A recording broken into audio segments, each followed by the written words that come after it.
ये हम अभी गुड मॉर्निंग देखेंगे। अभी हम मॉडर्न हिस्ट्री पीवाईक्यू 2002 से 2023 जितने भी प्रश्न ईपीएफओ में पूछे गए हैं उसको अभी हम देखेंगे।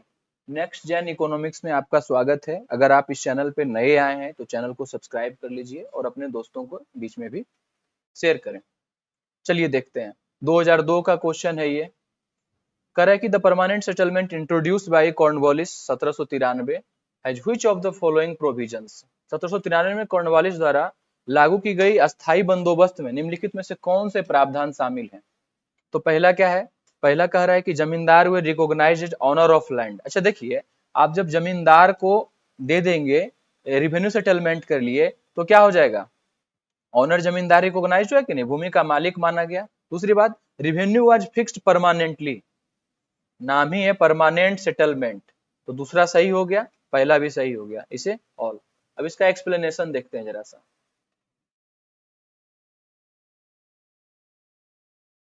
इसका एक्सप्लेनेशन ठीक है।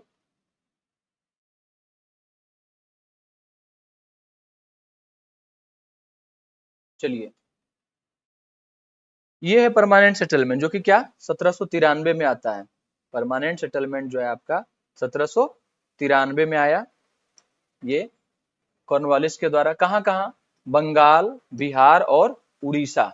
बंगाल, बिहार और उड़ीसा में परमानेंट सेटलमेंट हमको देखने को मिलता है। जमींदारों की भूमि को क्या हो जाएगा, वंशानुसार, मतलब made hereditary owner of land, किसको, जमींदार को बना दिया गया। रिवेन्यू डिमांड वाज क्या, फिक्स्ड परमानेंटली, ये हो गया। This system benefited zamindar but burden peasant with high taxes. Zamindar को बेनिफिट तो हुआ लेकिन बहुत ज्यादा क्या है, टैक्स दिया, जिसके कारण से एक सुनेंगे आगे चल करके सनसेट क्लाउज। सनसेट क्लाउज मतलब अगर अगर पे नहीं करता था जमींदार टैक्स, ठीक है, तो उसका जमींदारी सिस्टम क्या होती थी, खत्म हो जाती थी। तो ये है। नेक्स्ट देखेंगे।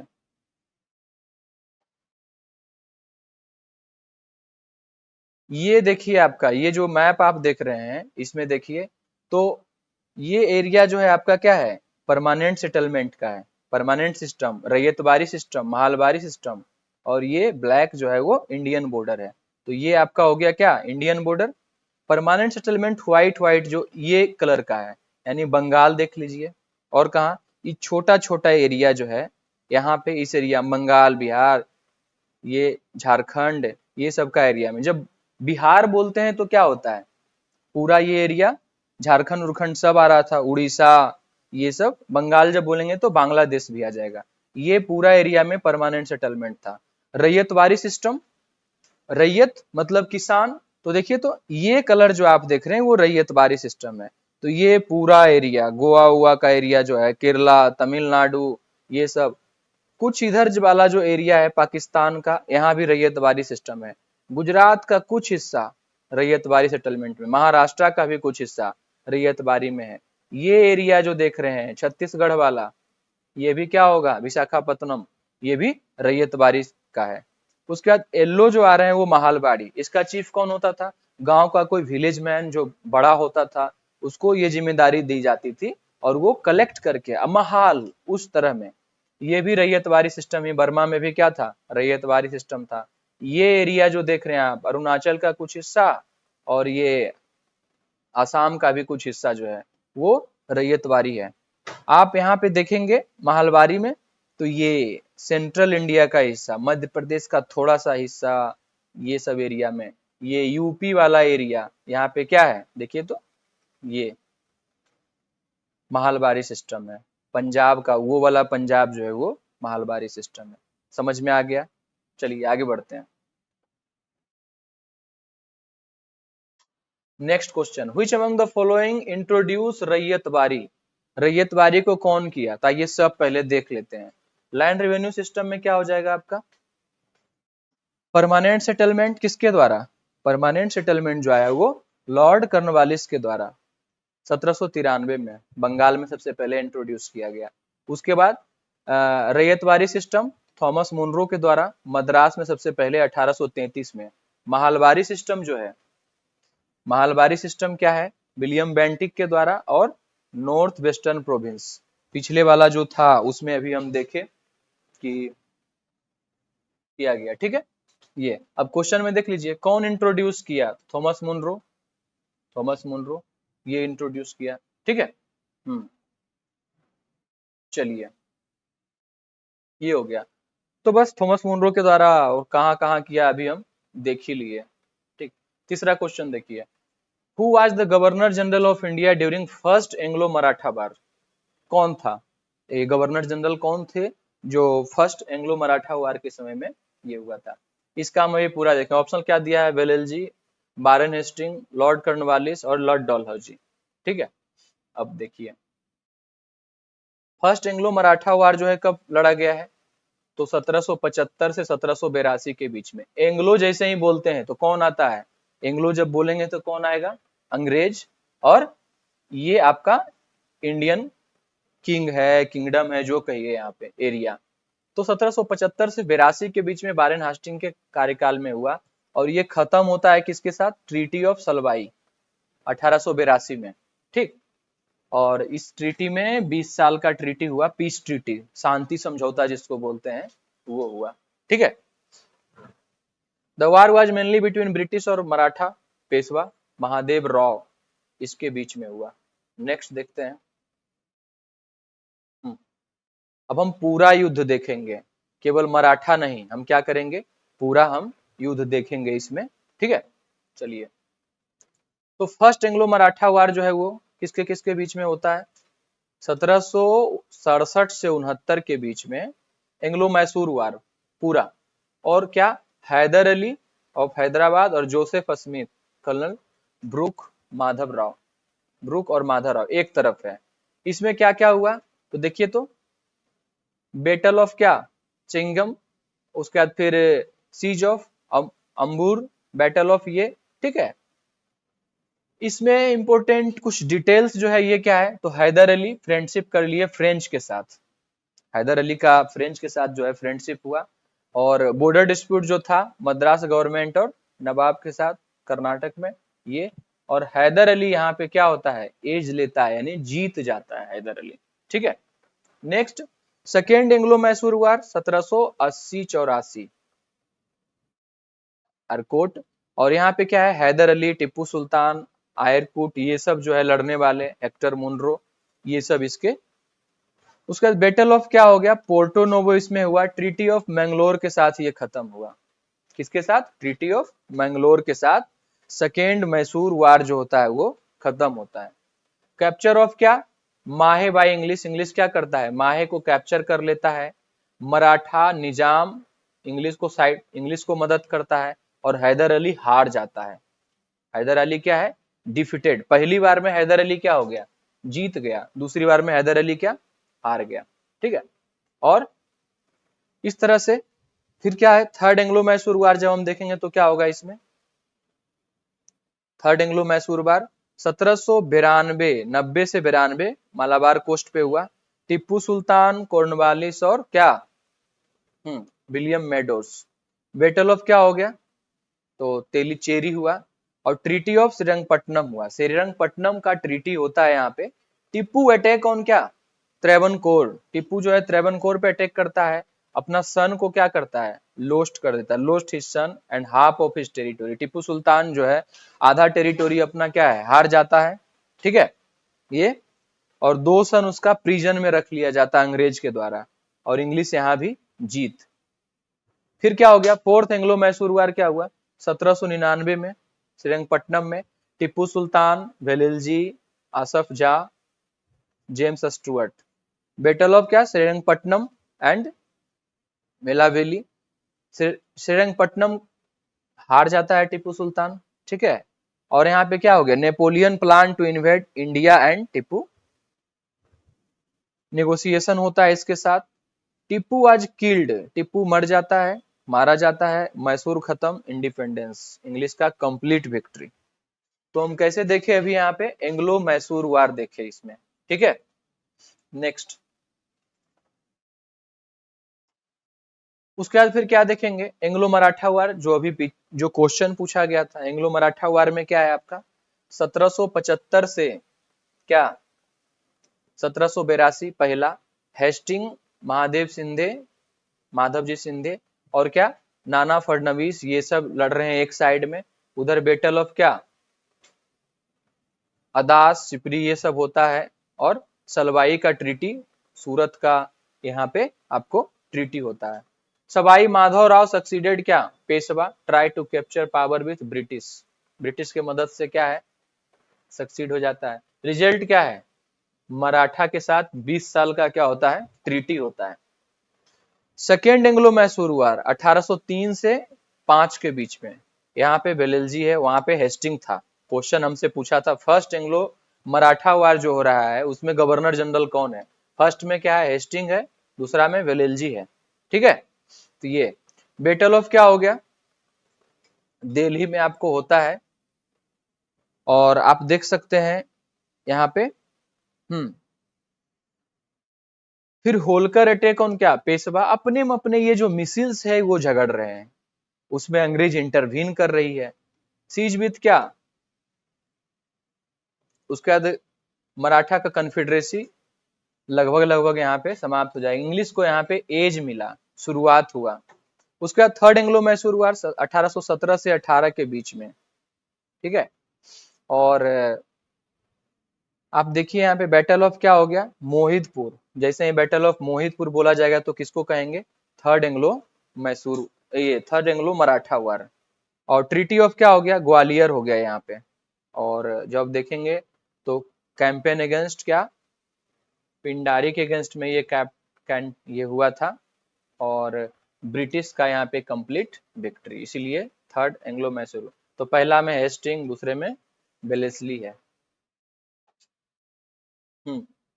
नेक्स्ट नेक्स्ट आपका है कि नेक्स्ट क्वेश्चन जो आपका है उसमें क्या कहा जा रहा है, famous doctrine of lapse was introduced by which governor, doctrine of lapse किसके द्वारा इंट्रोड्यूस किया गया था, तो आपको पता है किसके द्वारा है लॉर्ड डलहौजी। डलहौजी और क्या किया था, ये 1853 का कहानी है, 1853 ट्रेन यही चलाता है भारत में, ठीक है। नेक्स्ट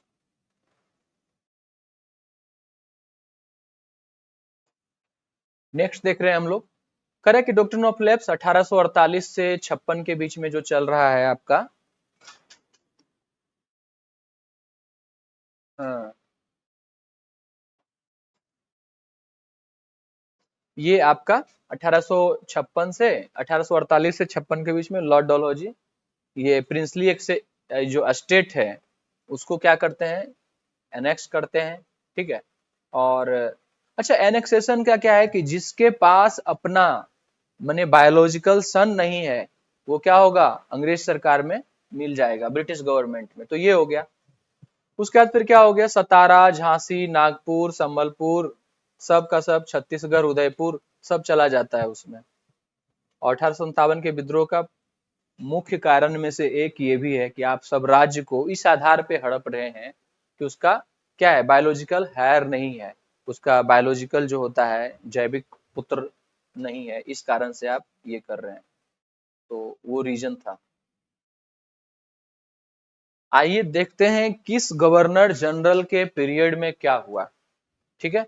ये देखना बहुत जरूरी है क्योंकि ये लिटिल बिट कंफ्यूजिंग है, ये नहीं होना चाहिए था, ठीक। तो इसको हम देखते हैं।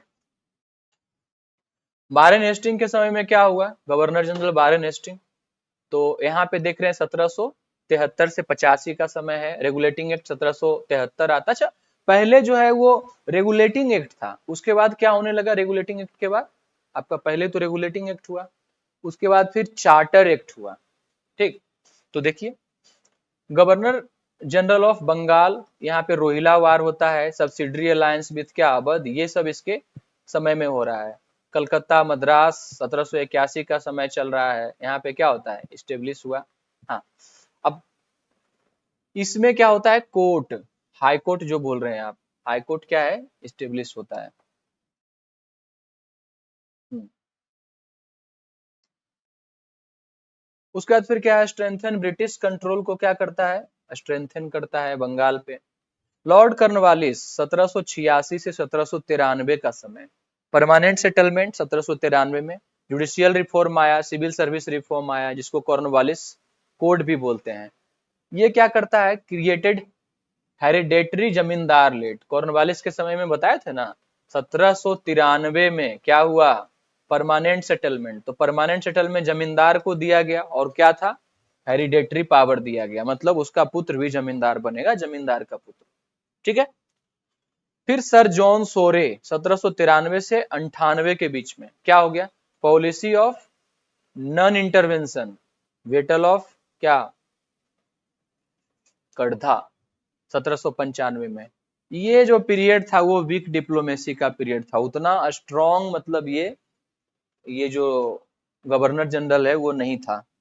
लॉर्ड वेलेस्ली के बारे में जो है 1798 से 1805 क्या हो गया, सब्सिडरी अलायंस, यही ये लाया। डॉक्ट्रिन ऑफ लैप्स कौन लाया था, डीओएल, डॉक्ट्रिन ऑफ लैप्स कौन लाया था, डलहौजी। और सब्सिडरी अलायंस कौन लाया है, वेलेस्ली लाया है। ठीक है, तो ये हो गया। एंग्लो मैसूर वार इसके समय में होगा 1799 में, फोर्थ एंग्लो मैसूर वार। फिर सेकेंड मराठा वार भी होता है, फोर्ट विलियम कॉलेज का स्थापना होता है 1800 में। तो ये सब हुआ।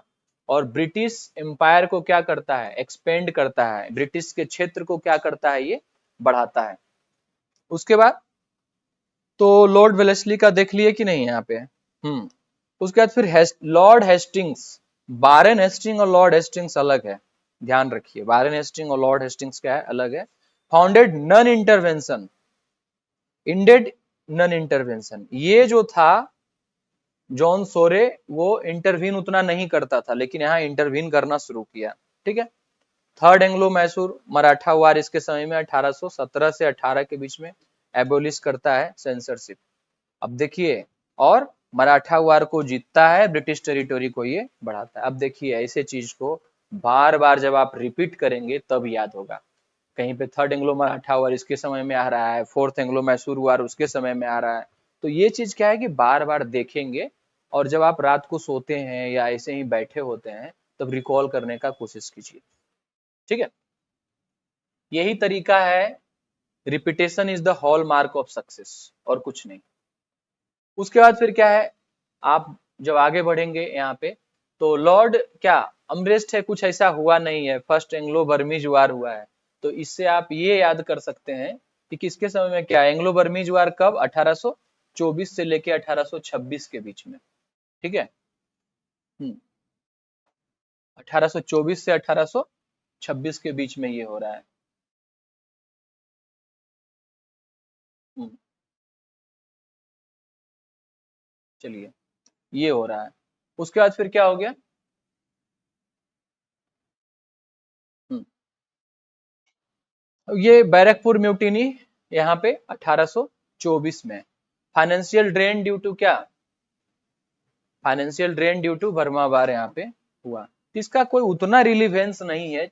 गवर्नर जनरल, हाँ, विलियम बेंटिक के समय में आई है। सती इस समय खत्म होगा, तो सती देख लीजिए, खत्म हो गया। राजा राम मोहन राय इसमें इन्वॉल्व थे उस समय। फिर क्या है, सप्रेशन ऑफ ठगी, ठगी भी जो है विलियम बेंटिक सप्रेस किया उसको। और इंग्लिश एजुकेशन एक्ट आया 1835 में, चार्टर एक्ट भी 1833 में। तो आपको पूछेगा कि इंग्लिश एजुकेशन एक्ट किसके समय में आया, उसके, या चार्टर एक्ट 1833 का किसके समय में आया, तो क्या बोलेंगे, लॉर्ड विलियम बेंटिक। सती किसके समय में खत्म हुआ, lord William Bentinck. Known as father of modern India, William Bentinck को क्या बोला जाता है, फादर ऑफ मॉडर्न इंडिया। और वो इंडियन जिनको फादर ऑफ मॉडर्न इंडिया बोला जाता है, पुनर्जागरण, फादर ऑफ मॉडर्न रेनिसांस। ठीक है, पुनर्जागरण के पिता किनको बोला जाता है, राजा राम मोहन राय। इसी के समय में राजा राम भी थे। ठीक है, चलिए। सर चार्ल्स मेटकाफे, ठीक है, freedom of press, liberator of Indian press कहा जाता है। तो 1835 से 1836 के बीच में सर चार्ल्स मेटकाफे। फिर क्या है, लॉर्ड ऑकलैंड 1836 से 1842, लॉर्ड ऑकलैंड। फर्स्ट अफगान वार हुआ है 1838 से 42 के बीच में। और ended in British disaster, Afghan के साथ जो युद्ध किया है उसका क्या हाल हुआ है, बहुत बुरा हाल हुआ है। ठीक, पठान और पश्तून बहुत ही मतलब कि मजबूत है। ठीक है, चलिए आगे बढ़ते हैं। फिर क्या हो गया, लॉर्ड एलेनबर्ग, एलेनब्रॉक जो है वो क्या किया है, 1842 से 1844 के बीच में। अफगानिस्तान वार इसके समय में खत्म हुआ। एनेक्सेशन ऑफ सिंध, सिंध का क्या होता है, एनेक्सेशन हो जाता है। सिंध का क्या हुआ, रिस्टोरेशन ऑफ क्या, गेट्स ऑफ सोमनाथ, सोमनाथ मंदिर का जो तोड़ा गया था उसको क्या रिस्टोर किया गया। और रिएक्शनरी रूल हुआ कि जैसे जो रिएक्शन करेगा उस हिसाब से हम क्या करेंगे।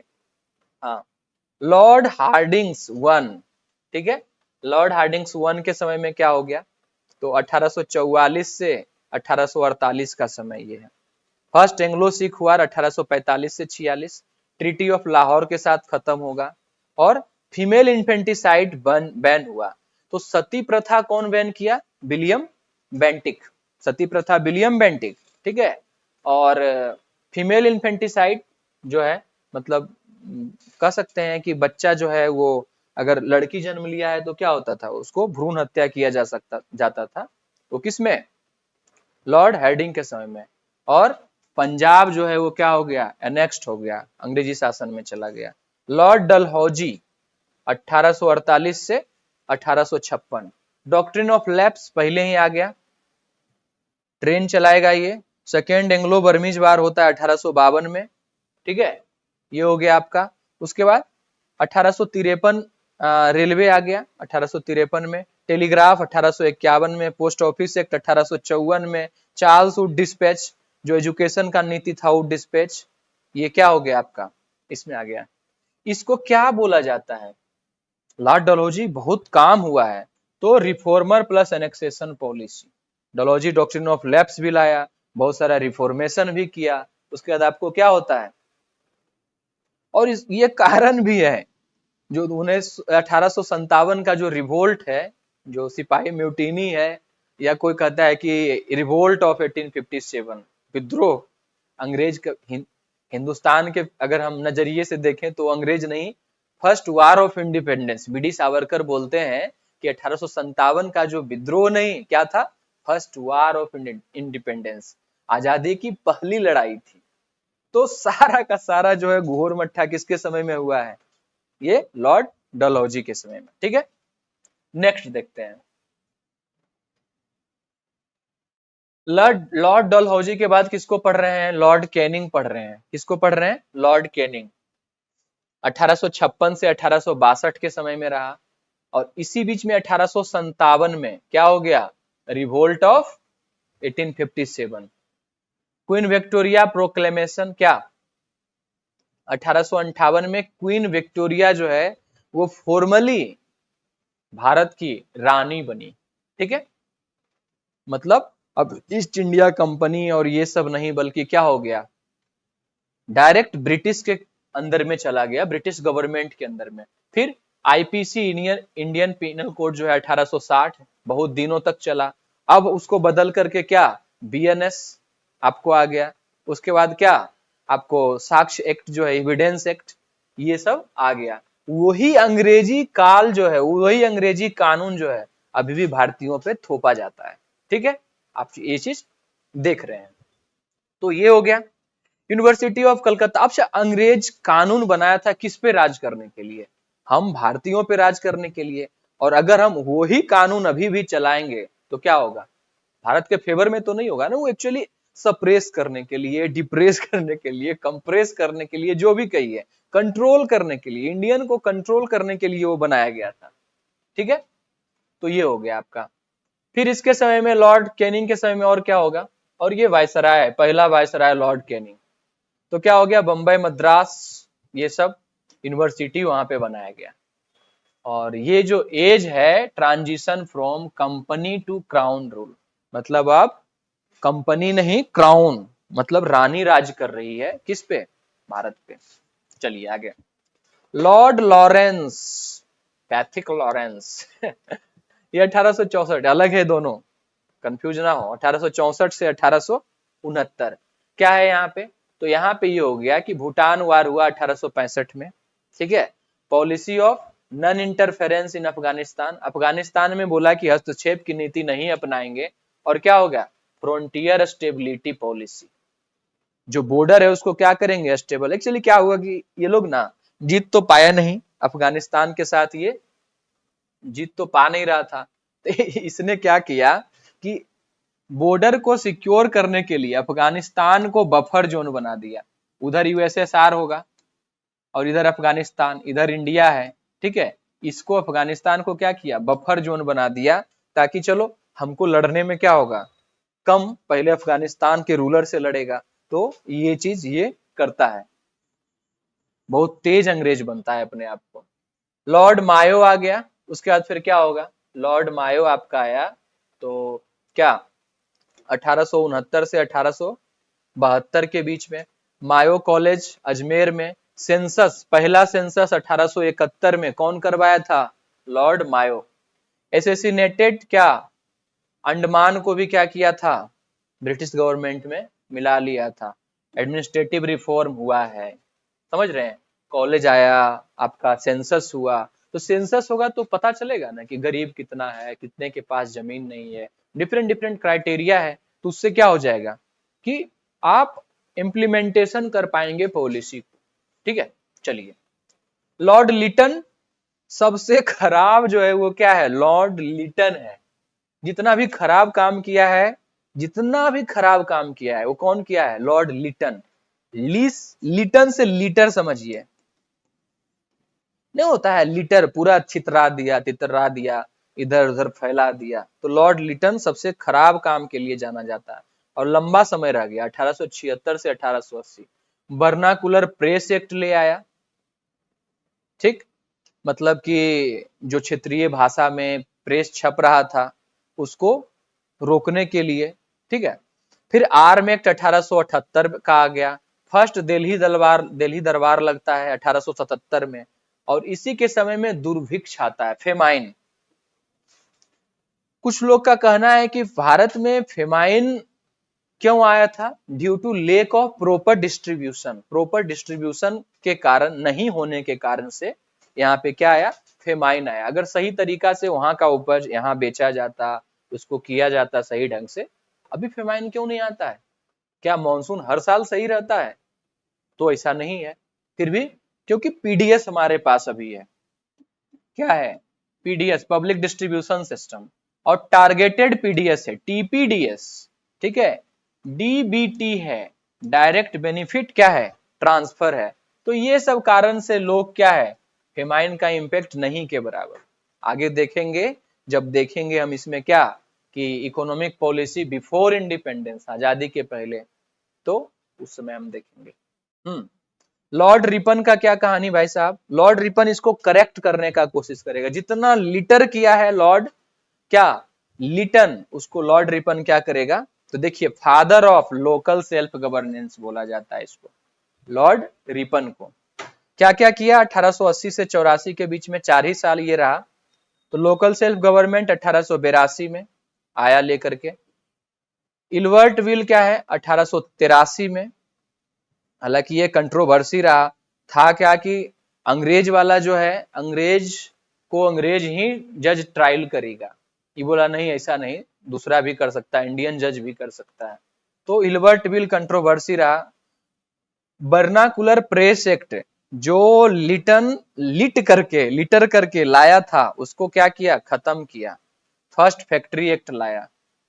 तो ये सब जब आप लाते हैं तो क्या है, रिफॉर्म है, कितना आवर वर्क होगा, एक्सप्लॉयटेशन को कम करने का क्या है, तरीका है, ठीक है। तो रिपन जो है वो जाना जाता है अच्छे काम के लिए, और लीटन जो है वो जितना खराब काम है उसके लिए जाना जाता है, ठीक है। उसी को आगे बढ़ रहे हैं, ये हो गया, आपको देख लिए। लॉर्ड डफरिन, लॉर्ड डफरिन अब देखेंगे हम, क्या देखेंगे, लॉर्ड डफरिन 1884 से 1888, 4 साल रहा। इसके समय में थर्ड बर्मीज वार होता है। अब किसके साथ होगा, अंग्रेज के साथ ही होगा। Formation of Indian national Congress 1885 में एओ ह्यूम के अध्यक्षता में क्या होता है। तो जैसे ही आपसे पूछेगा कि बताइए कि formation of Indian national Congress किसके समय में हुआ, तो क्या बोलेंगे, लॉर्ड डफरिन हम बोलेंगे, ठीक है। फिर क्या हो गया, बिगनिंग ऑफ ऑर्गेनाइज नेशनलिज्म। देखिए, राष्ट्रवाद तो पहले भी था, जैसे जैसे अंग्रेज शासन कर रहा है तो राष्ट्रवाद तो पहले भी है, लेकिन ऑर्गेनाइज तरीके से इंडियन नेशनल कांग्रेस का स्थापना होना, अब सही ढंग से क्या होगा, भारतीय लोग जो है अपने विचार को प्रकट करेंगे, प्रोपाउंड करेंगे, एक्सप्रेस करेंगे, संबल होंगे, प्लान करेंगे, ये सब। तो आईएनसी का स्थापना जो है वो क्या होता है 1885 में। उसके बाद लॉर्ड लैंसडाउन 1888 से 94, 5 साल का टेन्योर है, ठीक है। ये इसके समय में क्या आएगा, 1892 का कौंसिल एक्ट आएगा। इंडियन कौंसिल एक्ट क्या है 1892 का, इसके समय में आ रहा है। और उसका डूरंड लाइन 1893, जो अफगानिस्तान और पाकिस्तान के बीच में जो अभी चल रहा है, एकदम घमासान, ठीक है। अफगानिस्तान के पास अगर सही ढंग का आर्टिलरी और चलाने वाला हो, आर्टिलरी तो मिल गया लेकिन उसका कुछ गोडाउन है, कुछ उसका मतलब समझ रहे हैं संख्या है, तो चलाने वाला भी उतना नहीं है। अगर ट्रेंड होता अभी वर्तमान में तो पाकिस्तान को वो पानी पिला देते। वही डूरंड लाइन लॉर्ड लैंसडाउन के समय में खींचा गया था 1893 के बीच में, पाकिस्तान और अफगानिस्तान के बीच में, ठीक है। फ्रंटियर डिफिनेशन फेज, ये वही है कि पहली बार बाउंड्री को डिफाइन किया जा रहा है अलग अलग देश के बीच में। लॉर्ड कर्जन यहाँ पे है 1899 और 1905 के बीच में। लॉर्ड कर्जन का टेन्योर क्या है 1899 और 1905 के बीच में। पार्टीशन ऑफ बंगाल इसी समय होता है, और कर्जन वाइली को मदन लाल ढींगरा ने क्या किया, गोली से उड़ा दिया, ठीक है। तो एंशियंट मॉन्यूमेंट एक्ट आया 1904 में। पुलिस एंड इरिगेशन कमीशन आपको यहाँ पे बैठता है, फेमाइन कमीशन बैठता है 1901 में।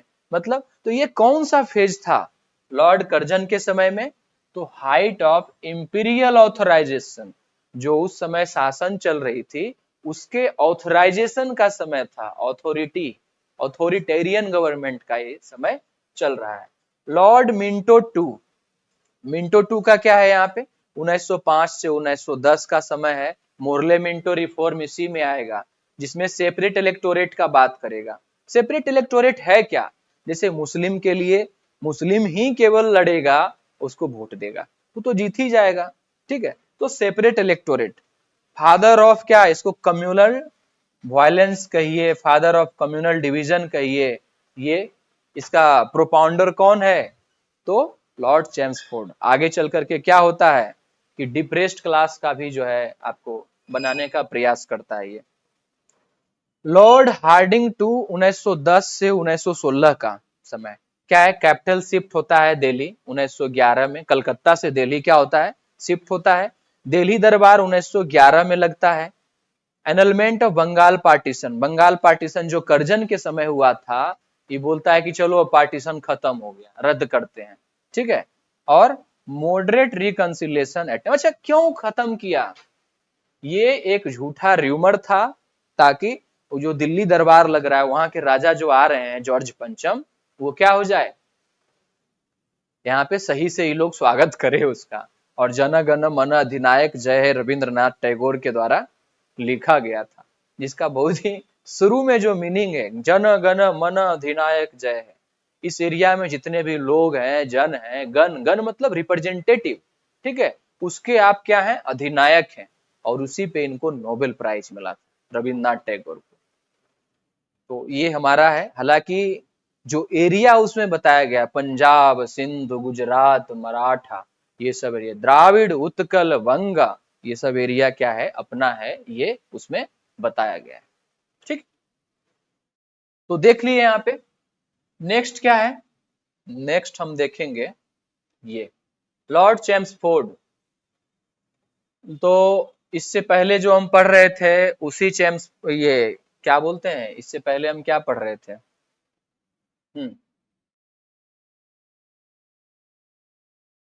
डॉक्ट्रिन ऑफ लैप्स, हाँ।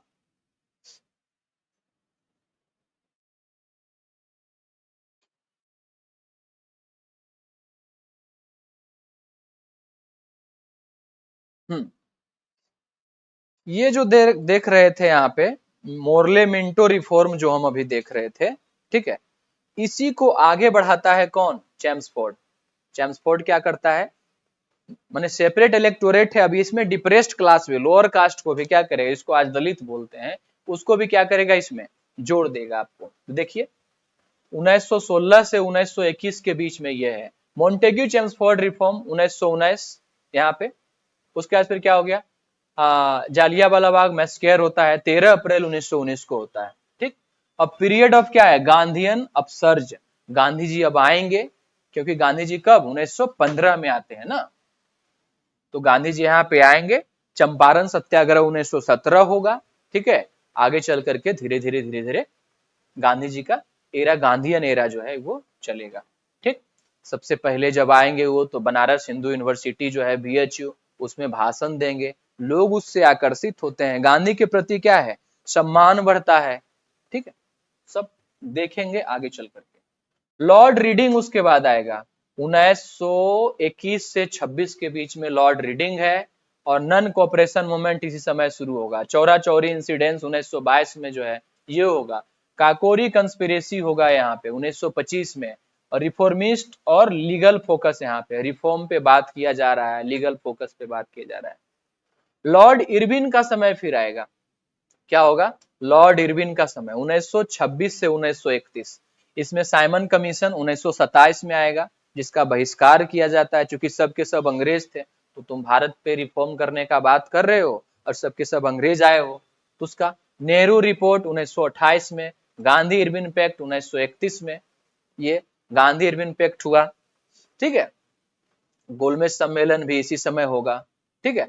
तो responsible for round table dialogue. अच्छा, गोलमेज राउंड टेबल डायलॉग मतलब पूरा एक गोल मेज पे बैठे हुए हैं, इसका मतलब हुआ सब बराबर है। जैसे देखते हैं ना, यहाँ पे सर्कल है और यहाँ पे सेंटर है, जितना भी रेडियस है उसका क्या है, डिस्टेंस बराबर है, आर आर रेडियस। तो क्या हो गया यहाँ पे, राउंड टेबल यहाँ पे डायलॉग रिस्पॉन्सिबल होता है ये सब कारण से, गांधी इरविन पैक्ट। गांधी जी बोलते हैं सारा जो प्रिजनर है जिसपे क्रिमिनल चार्ज नहीं है उसको छोड़ो। तो ये हो गया। फिर क्या, लॉर्ड वेलिंगडन जो है 1931 से 1936 का समय, civil disobedience phase, communal award 1932, Poona pact 1932, ये सब हुआ। पीरियड ऑफ क्या, रिप्रेशन और नेगोशिएशन, वार्ता और सप्रेशन का समय चल रहा है। लॉर्ड लिनलिथगो 1936 से 1943, गवर्नमेंट ऑफ इंडिया एक्ट 1935 आता है, जो कि मिनी कॉन्स्टिट्यूशन है। फिर क्या है, ये हो गया आपका इम्प्लीमेंटेशन ऑफ क्या, वर्ल्ड वार टू जब हो रहा है 1939 से 1945, 1939 से 1945, WW2, क्विट इंडिया मूवमेंट 1942, ये सब जो समय हो रहा है लॉर्ड लिनलिथगो है। कौन है, Lord Linlithgow. Longest serving viceroy है लॉर्ड लिनलिथगो। देख लीजिए 36 से 43, जितना भी वायसराय हम देख रहे हैं उसमें से सबसे लंबा ये है। लॉर्ड बेबल, क्वेश्चन पूछेगा आप बता पाएंगे। 1943 से 47 का समय चल रहा है। बेबल प्लान आता है 1945 में, शिमला कॉन्फ्रेंस होता है, इंडियन नेशनल आर्मी पे ट्रायल किया जाता है, ठीक है, कोर्ट में। और ये क्या है, ट्रांजिशन एफर्ट बिफोर इंडिपेंडेंस, ये जो एरा है आजादी के जस्ट पहले जो बदलाव आता है या आने की संभावना होती है, उसका ट्रांजिशन पीरियड है। लॉर्ड माउंटबेटन, अब हमारा भारत आजाद होने पे है, ये लॉर्ड माउंटबेटन के समय ही हमारा भारत क्या होगा, आजाद होगा प्यारा भारत। एक साल मात्र रहता है 1947 से 48। इंडियन इंडिपेंडेंस एक्ट 1947 जो है वो क्या होता है, आता है। पार्टीशन ऑफ इंडिया और पाकिस्तान जो कि बहुत भयावह है, और ओवरसोन इफेक्ट ऑफ ब्रिटिश रूल, और इस तरह से ब्रिटिश रूल का जो है खात्मा होता है। तो हम सारा देख लिए कि कौन से वायसराय के समय में कौन सा एक्ट आया, क्या उसका प्रभाव पड़ा, ये सब हम देखें। दोस्तों इसको आपको याद करते रहना होगा, बार बार revise revise, revision is the hallmark of success. जितना रिवाइज करेंगे, क्योंकि पढ़ता सब है, एग्जाम तक जो चला जाए वही है। हाँ, English east India company was established in which year, कौन से साल में हुआ, 1600। वन लाइनर है ये सब, जो ईपीएफओ 2004 में पूछा है कि इंग्लिश ईस्ट इंडिया कंपनी का स्थापना, इससे पहले क्या नाम था उसका, merchant adventure, merchant merchant adventure से इसका नाम था 1599 में। लेकिन फॉर्मली ईस्ट इंडिया कंपनी का स्थापना जो होता है वो कब होता है? 1600 में। ठीक है, चलिए, तो यही है। अच्छा, ईस्ट इंडिया इसका नाम क्यों पड़ा? हुआ है ईस्ट इंडिया, क्योंकि आप देखेंगे 0 डिग्री प्राइम मेरिडियन जो है ब्रिटेन से, इसके ईस्ट में हमारा भारत है। हमारा प्यारा भारत क्या है? इसके ईस्ट में है। ठीक है, तो ये जो एरिया है ईस्ट, तो इसीलिए कंपनी कहाँ काम कर रही है? ईस्ट में, और ये इंडिया है, ईस्ट इंडिया कंपनी नाम रख दिया गया। ठीक, और ये वाला जो एरिया है, ये अगर इधर होता तो बेस्ट होता। ठीक, तो इस कारण से। ठीक है, चलिए नेक्स्ट।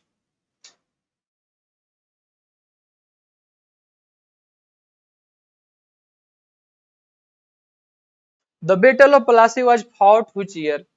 बेटल ऑफ प्लासी जो है किस साल लड़ा गया? तो इसका आंसर तो आप जानते हैं कि 1757 है। ठीक, लेकिन अब पूरा बेटल हम देखेंगे कि कौन सा बेटल किसके समय में हुआ, कब हुआ।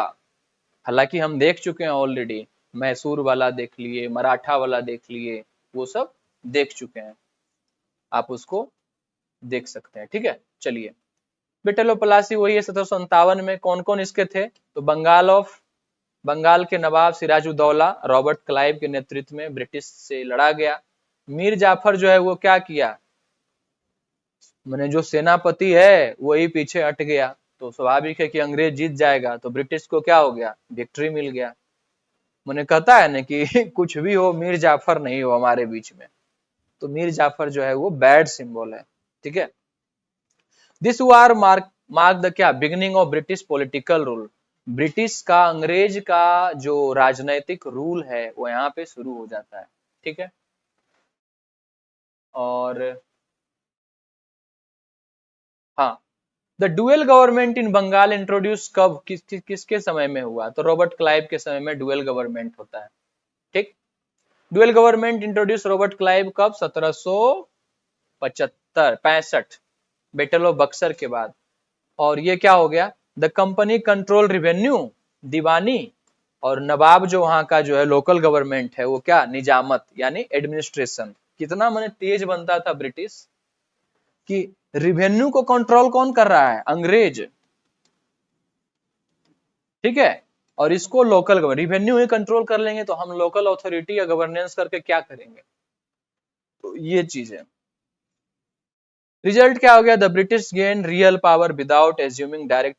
ब्रिटिश तो चाहता ही था, कोई भी चाहता है कि पैसा हमारे पास आए और काम कोई और करे, तो ब्रिटिश को ज्यादा इंटरवीन करने का जरूरत नहीं है, और ये नींव रखा गया, मतलब सब कह सकते हैं अंग्रेज के शासन का। फिर क्या है? 2004 का ही क्वेश्चन है ईपीएफओ का, हम देख ही रहे हैं, मॉडर्न हिस्ट्री का पूरा ही है। रेगुलेटिंग एक्ट क्या है यहाँ पे? Regulating act of 1793 was pass during the tenure of, किसके समय में रेगुलेटिंग एक्ट 1793 आया? और तो क्या हो जाएगा यहाँ पे?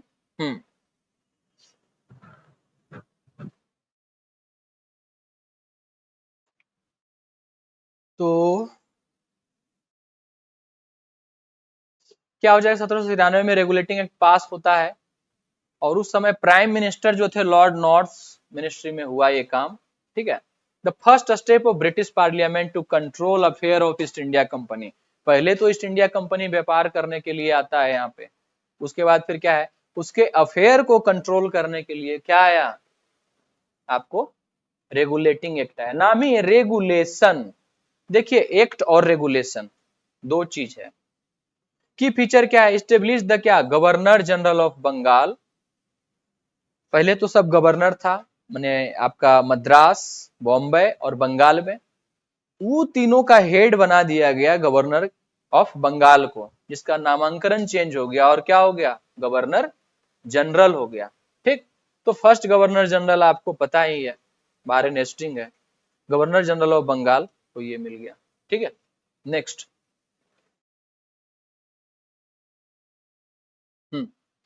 कह रहा है कि who among the following was associated with introduction of subsidiary alliance.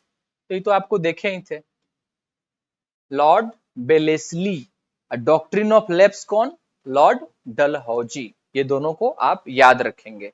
Subsidiary alliance क्या था कि हम अलायंस करेंगे और आप पे आक्रमण नहीं करेंगे, अगर आप पे कोई करता है तो हम उसको लड़ेंगे आपके साथ और हम अपना सेना रख देंगे यहाँ पे, जो प्रोविंस है उसमें क्या करेंगे, अपना सेना रख देंगे और उसका चार्ज भी किससे लेंगे, आप ही से लेंगे। कितना मतलब ट्रिकी टाइप का है, तेज बनने का। तो ये सब्सिडरी अलायंसेस के द्वारा लॉर्ड वेलेस्ली के समय में आया है। ठीक है, यही है 1798 से 1805 के समय जो है वो सब्सिडरी अलायंस लॉर्ड वेलेस्ली का समय है। अंडर दिस पॉलिसी अभी समझा दी है। इसके अंतर्गत कौन कौन राज्य जो है एक्सेप्ट किया, तो हैदराबाद 1798 में, मैसूर 1799 में, अवध 1801 में, ग्वालियर 1804 में सब्सिडरी अलायंस को साइन करता है और सेवा समाप्त हो जाता है फिर। नेक्स्ट क्वेश्चन क्या है, चार्टर एक्ट ऑफ 1813 का सिग्निफिकेंस है। 1813 सिग्निफिकेंस है, महत्वपूर्ण है, क्योंकि क्यों 1813, तो कह रहा है कि क्या है इसमें, ईस्ट इंडिया कंपनी क्या कह रहा है, it ended the trade monopoly of East India company, ठीक है, except and trade with China. China के साथ जो मोनोपोली था उसको क्या कर दिया गया, चाइना के साथ मोनोपोली रहा और बाकी मोनोपोली ईस्ट इंडिया कंपनी का खत्म, उसको इसीलिए रेगुलेशन एक्ट आया, उसके बाद कंट्रोल करने लगा ब्रिटिश, तो बाकी को खत्म कर दीजिए। तो ये हो गया। अब देखिए चार्टर एक्ट क्या करता है, रिन्यूड द कंपनीज चार्टर, 20 साल के लिए रिन्यू करता है।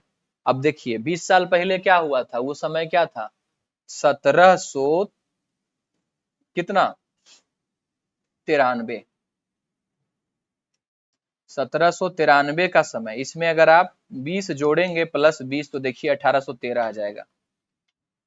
हर 20 साल पे रिन्यू होना था और ये रिन्यू हो गया 1813 के, ठीक है, 20 वर्षों के लिए बढ़ाया गया। इट परमिटेड क्या, क्रिश्चियन मिशनरी भारत में आए और क्या करे, प्रेच करे, बताए, अपने धर्म को प्रोपेगेट करने का क्या करे, काम करे। इट क्या mandated company to spend 1 lakh annually on education, पहली बार जो है भारत में एजुकेशन पे खर्च, कैसा एजुकेशन भाई, एजुकेशन बस वही मिशनरी वाला एजुकेशन, ठीक है, खर्च करेगा। तो ये आपका हो गया। नेक्स्ट, अब आइए देखते हैं कि रेगुलेशन किसके, कौन से गवर्नर जनरल के अंदर में या कौन रेगुलेशन आया और उसका प्रभाव, उसका फीचर अभी हम देखते हैं। ये बहुत ही इंपॉर्टेंट है, एक्चुअली ये वीडियो ही बहुत इंपॉर्टेंट है, आप देखेंगे तो बहुत कुछ सीखेंगे। और एग्जाम में अगर मॉडर्न हिस्ट्री का बात करें तो 7 से 8 से क्वेश्चन, लगभग एग्जाम में अगर 15-20 क्वेश्चन आ रहा है तो अकेला ये सबसे आता है, कोई भी एग्जाम हो। एबुलेशन ऑफ सती देखे थे 1829 में, किसके अंदर में, विलियम बेंटिक था उस समय, और सती प्रैक्टिस हुआ खत्म, ठीक है। ये लॉर्ड विलियम बेंटिक आप देख रहे हैं यहाँ पे 1829। ठगी सप्रेशन 1836 में, ठगी को सप्रेस किया गया, किसके अंदर में, तो सप्रेस्ड क्या, ठग और क्रिमिनल को लॉर्ड बेंटिक ही है उसके समय में। उसके बाद फिर आप देखते हैं फीमेल इन्फेंटिसाइड प्रिवेंशन एक्ट 1839 में, ये ऑकलैंड के समय में है। अच्छा अच्छा काम कर रहा था विलियम बेंटिक इस समय, इसका मतलब नहीं है कि फीमेल इन्फेंटिसाइड में जो है जो लड़की भ्रूण हत्या है उसमें भी आप डाल दें यहाँ पे, नहीं, ऑकलैंड है ये, ठीक है, prohibited killing of female infants.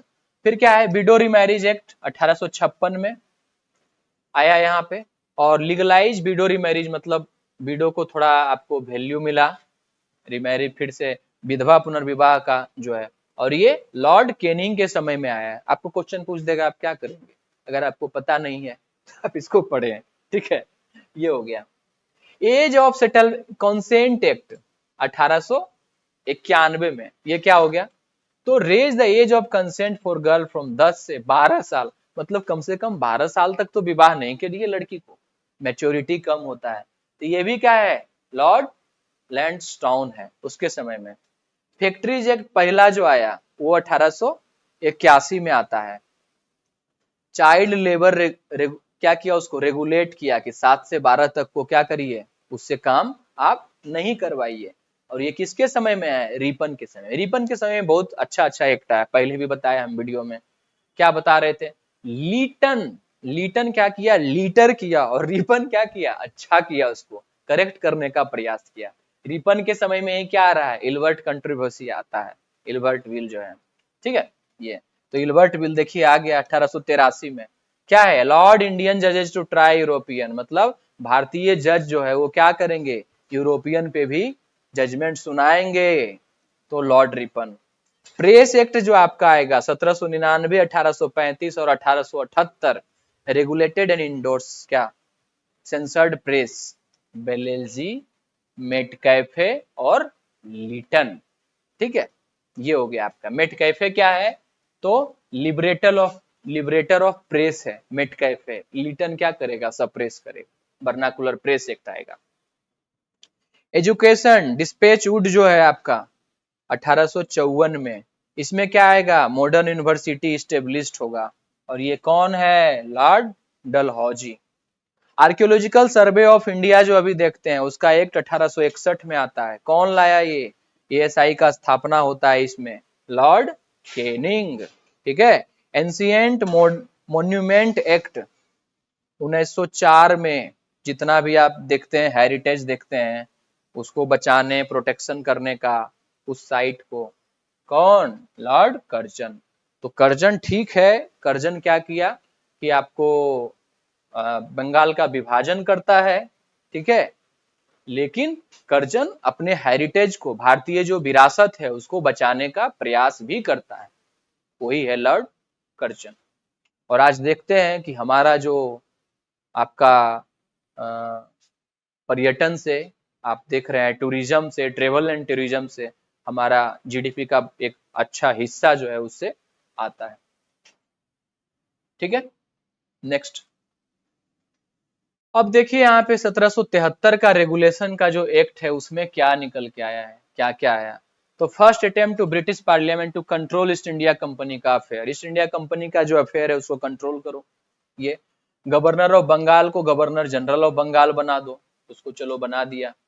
उसके बाद फिर क्या हुआ, उसके बाद हुआ आपका कि क्रिएटेड एग्जीक्यूटिव काउंसिल जिसमें 4 मेंबर रख दो। सुप्रीम कोर्ट इस्टेब्लिश्ड हो गया कलकत्ता में, ये सब 1774 में। और इसको ये एरा जो है centralization of administration in India, बाद में देखेंगे कि डिसेंट्रलाइजेशन भी होगा, लेकिन यहाँ पे क्या हो रहा है, फाउंडेशन ऑफ सेंट्रलाइजेशन, केंद्रीकरण का जो है वो क्या है, शुरुआत हो गया इस एक्ट में 1773 में। उसके बाद पिट्स इंडिया एक्ट, हालांकि आना तो चाहिए पहले, लेकिन आ गया 84 में Pitt's India act.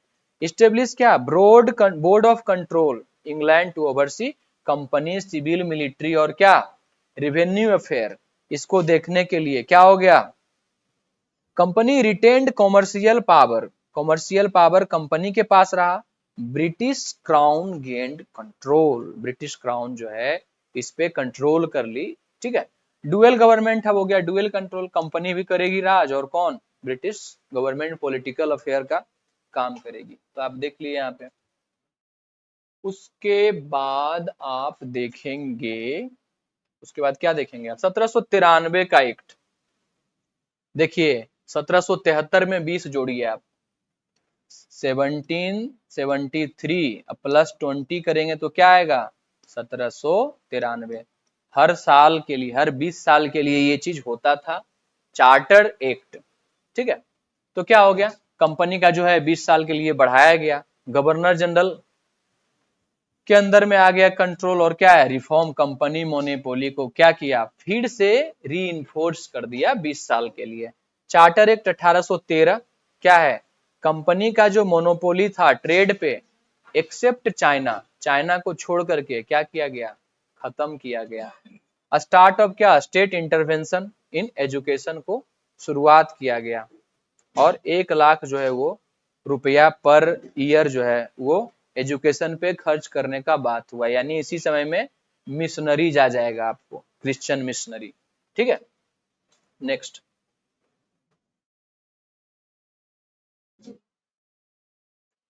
Charter act 1833 जो आपका है वो क्या है, गवर्नर जनरल ऑफ बंगाल, ये lord William Bentinck, ended company commercial function, attempt to introduce क्या, लॉ कोडिफिकेशन यहाँ पे होता है, फर्स्ट लॉ कमीशन मैकॉले के अंदर में ये बनता है, और centralize administration under one authority शुरुआत होता है, ठीक।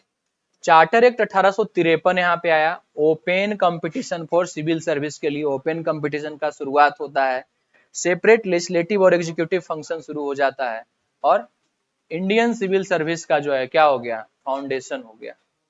रेगुलेटिंग एक्ट पुलिस सिविल इस सब में 1856 से 57, रिलीजियस डिसेबिलिटीज एक्ट ये लाया, Hindu window remarriage act 1856, Indian penal code IPC 1860, ये सब आपको किसमें, रेगुलेटिंग एक्ट 1856-57 में आता है। Precursor to legal reform, Bharat में जो लीगल और सोशल रिफॉर्म आ रहा है उसके जस्ट पहले का जो घटना है, इस समय को बोला जाता है रेगुलेटिंग एक्ट ऑफ किसका, आपको 1856-57।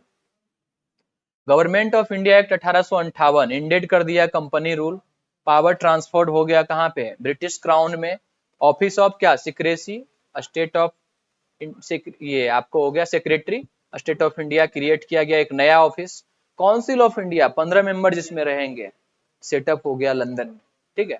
Beginning of crown, direct rule British Raj का यही शुरू होता है, गवर्नमेंट ऑफ इंडिया एक्ट 1858, ठीक है। उसके बाद क्या है, इंडियन काउंसिल एक्ट 1861 आएगा, रिस्टोर्ड किया लेजिस्लेटिव पावर टू क्या, प्रोविंस, प्रोविंस में पहले जो पावर था लेजिस्लेटिव पावर, यानी अब राजा जो है या राज्य जो है वो क्या कर सकती है, अपना कानून बना सकती है। तो क्या हो गया, पोर्टफोलियो सिस्टम यहाँ पे इंट्रोड्यूस हो गया लॉर्ड कैनिंग के समय में। स्टार्ट हुआ रिप्रेजेंटेटिव इंस्टीट्यूशन इन इंडिया, यानी कि भारतीयों को भी, इंडियन को भी क्या किया गया, इंडियन को भी इसमें इंक्लूड किया गया। Indian council act 1892, in large legislative council allot member to ask question, discuss करेंगे बजट पे, ये सब फर्स्ट स्टेप टुवर्ड्स क्या, लिमिटेड पार्टिसिपेशन इन गवर्नेंस।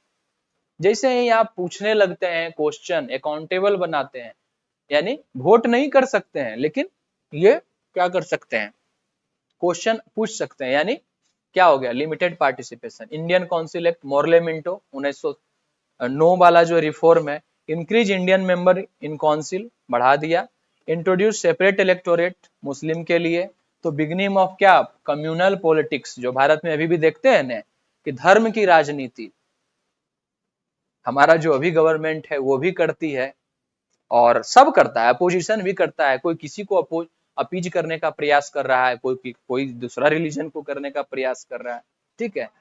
तो धर्म की राजनीति जो है वो क्या हो गया, इसमें Indian council act Morley Minto reform जो है उसमें शुरू होता है, ठीक है। उसके बाद फिर क्या है, government of India act Montagu Chelmsford reform 1919, यहाँ पे आपका आया, इंट्रोड्यूस क्या, डायरकी प्रोविंस, रिजर्व और ट्रांसफर सब्जेक्ट जो है, जो अभी देखते हैं 3 सब्जेक्ट है ना आपका, क्या हो गया आपका, यूनियन, स्टेट और कंकरेंट लिस्ट, तो इसी से प्रेरित है, ठीक है। बाइकेमरल लेजिस्लेचर सेंटर में और यहाँ पे, तो अभी देखते हैं द्विसदनीय प्रणाली, उसका शुरुआत होता है, इंडियन पार्टिसिपेशन जो है वो क्या हो गया, बढ़ गया, और beginning of responsible government in India का शुरुआत, इसको बोला जाता है गवर्नमेंट ऑफ इंडिया एक्ट 1919 को। Government of India act 1935 introduce provincial autonomy, propose क्या, फेडरेशन ऑफ इंडिया, ठीक। उसके बाद फिर क्या हो गया, introduce federal province, provincial list, federal list और प्रोविंशियल लिस्ट, एक्सटेंडेड 10% फ्रेंचाइजी, 10% लोग जो टैक्स के आधार पे हैं वो वोट कर सकते हैं, और ये blue print of Indian constitution है, भारत का जो अभी देखते हैं कॉन्स्टिट्यूशन देखते हैं, संविधान देखते हैं, उसका ब्लू प्रिंट कहाँ से लिया गया, इंडियन कौन, गवर्नमेंट ऑफ इंडिया एक्ट 1935, ठीक है। Indian independence act 1947, British rule खत्म होगा, डोमिनियन ऑफ इंडिया और पाकिस्तान दो डोमिनियन बनेगा, each have its own governor general होगा प्रत्येक डोमिनियन में, ठीक है। अपना कंस्टिट्यूएंट असेंबली बैठेगा, संविधान लोग बनाएगा, और लीगल एंड ब्रिटिश सॉवरेनिटी जो है यहाँ पे क्या होता है, इंड हो जाता है, संवैधानिक रूप से, वैधानिक रूप से ब्रिटिश सॉवरेनिटी खत्म हो जाता है, ठीक है। आपका बहुत बहुत धन्यवाद, कुछ क्वेश्चन रह गए हैं, इसको हम देखेंगे, सबको खत्म करेंगे। अभी तक आपको बने रहने के लिए धन्यवाद। अगर आप हमसे जुड़ना चाहते हैं, अगर आप ऑफलाइन क्लास करना चाहते हैं या ऑनलाइन क्लास करना चाहते हैं, तो ये हमारा नेक्स्ट जेन इकोनॉमिक्स है, आप जुड़िए। इकोनॉमिक्स एमए बीए आपका हो गया, सीयूईटी का जो एंट्रेंस होता है उसके लिए हम अच्छे से पढ़ेंगे। अगर आप पीएचडी का छात्र हैं, कोर्स वर्क आपका नहीं हुआ है, उसका भी हम आपको प्रिपेयर करवाएंगे, ठीक है। इंडियन इकोनॉमिक सर्विस का या इकोनॉमिक्स ऑप्शनल बीपीएससी का हो या यूपीएससी का हो, इसका हम देखेंगे, ठीक है। तो जुड़िए, हमें ईमेल आप कर सकते हैं, और अगर आप ऑफलाइन क्लास करना चाहते हैं तो Virat complex boring road perfect mathematics का जो क्लासरूम है, 3rd फ्लोर पे, आप यहाँ पे आ सकते हैं। आपका बहुत बहुत धन्यवाद।